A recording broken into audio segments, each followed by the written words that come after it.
The science fiction horror film The Blob, I would consider this to be entertaining. Sure, it does have issues with the story and the characters, but at least it's not a outright dumpster fire, but it also isn't one of the best movies of the 1980s either. I actually had heard about this for many years, but I didn't check it out until finally for this review. I have to say, this has gotten a cult following, and another interesting thing I found out is actually a remake of the 1958 film of the same name, which I never seen, but as far as alien movies are concerned, I think this was nicely done, despite some of the flaws I found within the story and of course the characters. So the plot of this one is about an amoeba-like organism crash landing near a small town, and it starts to devour and dissolve anything in its path, growing along the way. And when people start to panic, a shady government shows up with the scientists trying to contain the creature. You know, I don't think this is great, and I know it was both co-written by Frank Darabont and Chuck Russell. But my main issue with this film is that the story is subpar at best. And that's not me hating on this film. I think it's alright for what it is. It's just sorely lacking its substance, if I'm to be honest. Though I will say this does have some good things. The music is spooky, it has that haunting vibe to it. And seeing this small town deal with this alien threat, there is a lot of surprising moments that actually caught me off guard because certain characters were killed off that I thought were safe, which actually led this to be somewhat entertaining despite the issues that I do have with this one.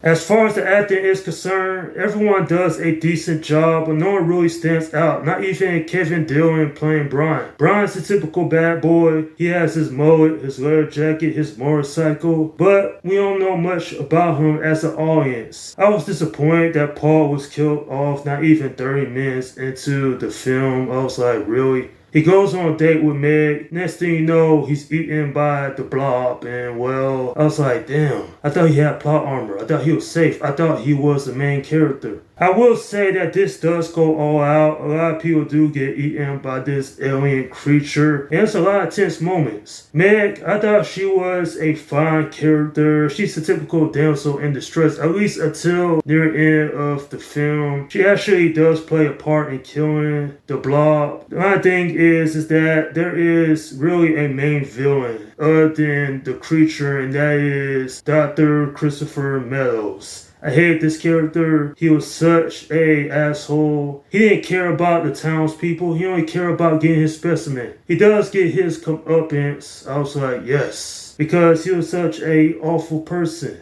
Another thing I want to point out is that at least the special effects were good for the time. I like the music. The haunting score really adds to the horror vibes. And I was surprised that they set up a sequel to this, but they never delivered. What I mean by that, Reverend Meeker, he ends up saving some of the Blob creature. He has an joiner in. I was like, why they set up a sequel and they never delivered that? Part 2. I'm guessing because this didn't even make back its budget, and opinions have been mixed on this for like so many years. Like, I can understand why a sequel never happened, but why even put that in a movie? Because it's just a cliffhanger that's really never going to be answered. At the end of the day, this does provide some entertainment, I admit, but the character flaws and of course the story does make it kind of look underwhelming, but I still had fun with this regardless.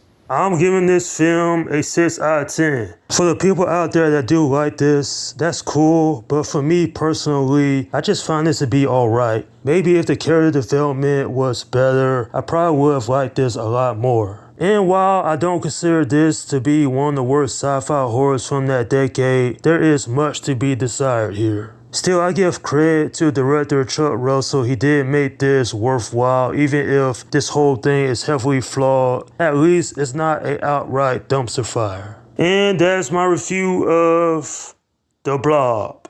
Alright, leave your comments down below in the section and let me know what you think about this movie. Okay, this is Slim Guy 172 saying peace out.